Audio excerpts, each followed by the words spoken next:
तो retro Chavez के यादों के रूहानी किस्से में बात आज एक ऐसे गीत की जो कि हर भारतीय के दिल में बसा है, बहुत ही यादगार है।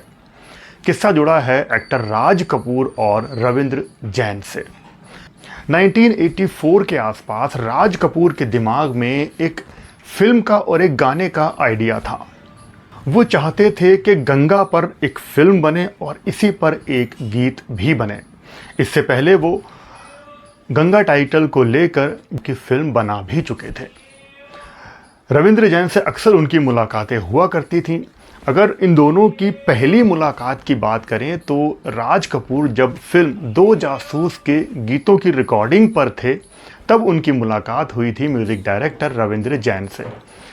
उस वक्त राज कपूर ने दो जासूस के गीतों को पास किया था और रिकॉर्डिंग फाइनल हो गई थी।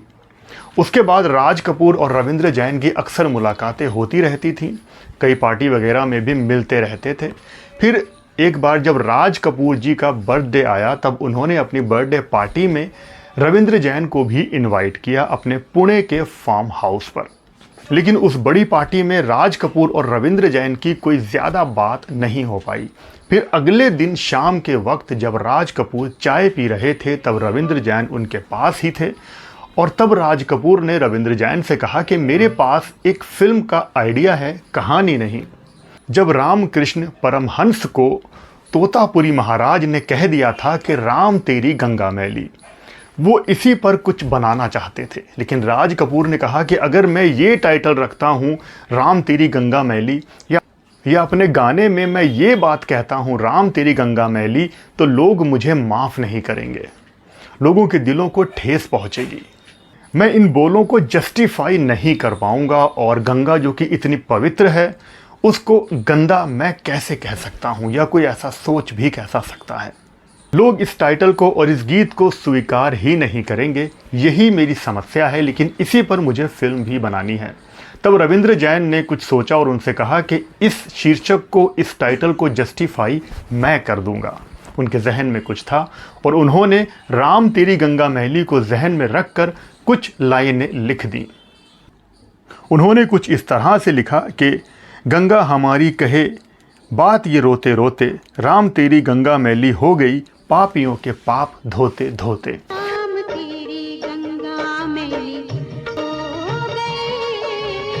पापियों के पाप धोते। जैसे ही ये लाइन राज कपूर ने सुनी तो वो तो बहुत खुश नज़र आए और उन्होंने कहा कि मेरी समस्या का हल हो गया। और फिर उसके बाद रविंद्र जैन ने इस गीत को कंप्लीट कर दिया, गाना कंप्लीट हुआ और उसके बाद इस फिल्म पर भी काम शुरू हो गया। जैसा राज कपूर चाहते थे वैसा ही हुआ, किसी के दिल को कोई ठेस भी नहीं पहुंची और गाना भी बनकर शानदार तैयार हो गया। रविंद्र जैन ने इस गाने की धुन बनाई, इस फिल्म में संगीत दिया और इस गीत को अपनी मधुर और दिल की गहराइयों से सिंगर लता मंगेशकर ने बहुत ही शानदार गाया। बल्कि यूँ कहते हैं कि लता जी ने इस गीत में डूबकर इस गीत को गाया और ये गीत बहुत ही मधुर बन गया था। राम तेरी गंगा मैली हो गई पापियों के पाप धोते। इस गीत को सारे भारतीयों ने बहुत प्यार दिया, सर आंखों पे रखा, बहुत पसंद किया। फिल्म राम तेरी गंगा मैली बनी और रिलीज हुई और देखते ही देखते ये film super duper bumper hit हो गई। 1,44,00,000 के बजट में बनी इस फिल्म ने 19 करोड़ रुपए कमाए थे, जो कि बहुत बड़ा बिजनेस था। राज कपूर राम तेरी गंगा मैली की सफलता से बहुत खुश थे और इसी के चलते राम तेरी गंगा मैली राज कपूर के करियर की लास्ट डायरेक्टेड फिल्म रही।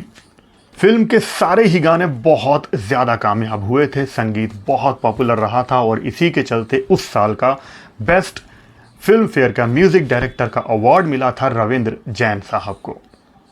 तो यही सारी इन्फॉर्मेशन थी जो मुझे लगा आप सबके सामने शेयर करनी चाहिए। वीडियो पसंद आया हो तो वीडियो को लाइक शेयर कर देना, चैनल पर नए हो तो सब्सक्राइब ज़रूर कर लेना।